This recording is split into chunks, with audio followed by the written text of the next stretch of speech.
Désolé, on n'a pas d'amplificateur de son aujourd'hui, donc il faudra être relativement calme si vous voulez entendre quelque chose.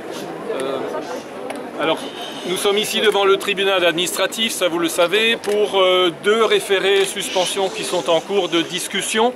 Il y en a un qui est en train de passer, qui concerne les alignements d'arbres qui ont été autorisés par un arrêté préfectoral relativement récent sur le tracé en dehors des deux points les plus importants qui sont Kolsheim et Vendenheim.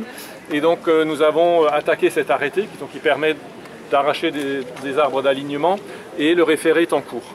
Et puis un deuxième référé qui va être examiné tout à l'heure et qui est plus important et qui concerne, lui, l'arrêté d'autorisation des travaux d'aménagement du GCO sur l'ensemble du tracé pour la partie Vinci-Arcos.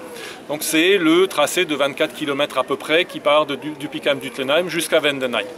Et cet arrêté donc permet à Vinci le lancement des travaux de terrassement, des travaux lourds, qui sont beaucoup plus importants que ce qui est en train d'être fait.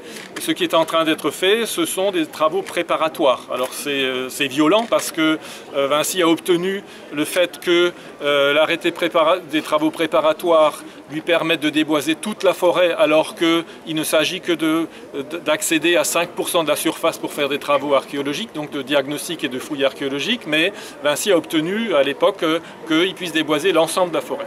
Donc c'est ce qui a été fait et ça peut continuer tant que cet arrêté est en vigueur. Donc l'arrêté qui est attaqué aujourd'hui, c'est l'arrêté des travaux, donc l'aménagement, des travaux lourds, de terrassement, etc. Et donc le référé que nous avons déposé va être examiné ce matin. Je pense qu'on aura la réponse peut-être ce soir ou demain, ça dépend parce que c'est un dossier assez complexe. Et si le tribunal donne suite à notre demande de référé, les travaux d'aménagement lourd seront suspendus jusqu'au jugement au fond de l'arrêté en question. Alors, on ne peut pas préjuger évidemment de ce que le tribunal va décider. Nous pensons avoir un certain nombre d'arguments sérieux qui permettent de mettre en doute la légalité de l'arrêté du 30 août dernier, mais on verra ce que décidera le tribunal. Ce que je voulais dire encore, et ça c'est quelque chose qui me paraît grave et qui justifie d'ailleurs aussi la présence d'un certain nombre d'avocats aujourd'hui, et notamment la Société des avocats de France, c'est que nous savons que le préfet a donné comme instruction de déboiser avant la tenue des référés. Et donc ça, c'est vraiment une politique de la terre brûlée qui est complètement inacceptable parce qu'il savait que si jamais nous gagnions les référés, politiquement, ça serait très difficile d'aller déboiser les quelques hectares de forêt qui ont été déboisés. Donc on est vraiment dans une politique du fait accompli qui poursuit ce que l'État a fait jusqu'à présent, c'est-à-dire un passage en force, malgré tous les avis défavorables que le projet a reçus, malgré les deux enquêtes publiques qui se sont soldées par des avis défavorables, l'État a décidé jusqu'à présent de passer en force, de passer coûte que coûte pour réaliser ce projet.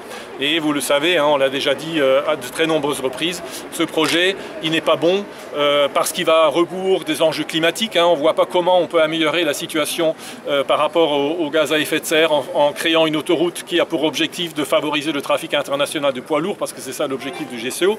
Donc on ne voit pas comment on peut réduire les gaz à effet de serre et favoriser le trafic poids lourd.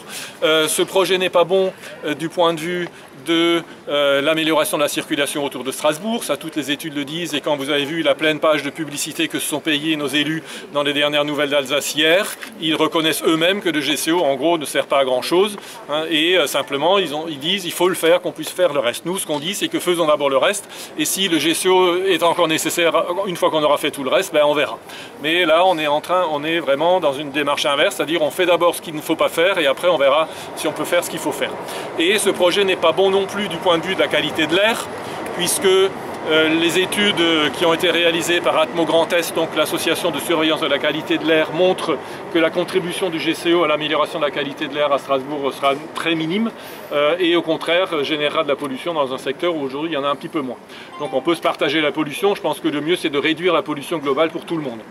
Et donc là, la contribution du GCO est quasi insignifiante et il y a même une forme de cynisme de la part des élus de l'Eurométropole de Strasbourg qui consiste à dire, dans le cadre de la requalification de la 35, axe sur lequel il restera quand même encore à peu près 140-150 000 véhicules par jour aux heures les plus, au moment les plus importants, on va urbaniser puisque le déclassement de l'autoroute A35 et sa transformation en boulevard urbain a pour effet de permettre de rapprocher l'urbanisation de l'axe jusqu'à 50 mètres. Donc on va rapprocher des habitations nouvelles le long d'un axe qui va supporter encore à peu près 150 000 véhicules lourds. Donc je ne sais pas comment on peut prétendre améliorer la santé des habitants de l'agglomération strasbourgeoise dans cette logique-là.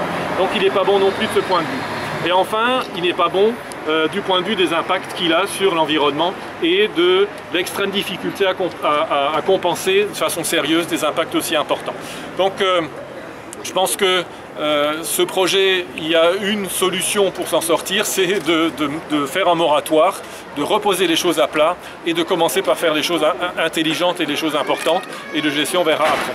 Donc on espère, mais évidemment, on ne va pas faire pression sur les juges ni en préjuger de ce qu'ils racontent, mais on espère que le juge suivra notre argumentation pour considérer que l'arrêté principal qui est attaqué aujourd'hui n'est pas légal et suspendra les travaux. Et à partir de ce moment-là, si ça devait avoir lieu, je pense qu'on repart avec une nouvelle donne et on repart sur un autre niveau de discussion avec les collectivités publiques.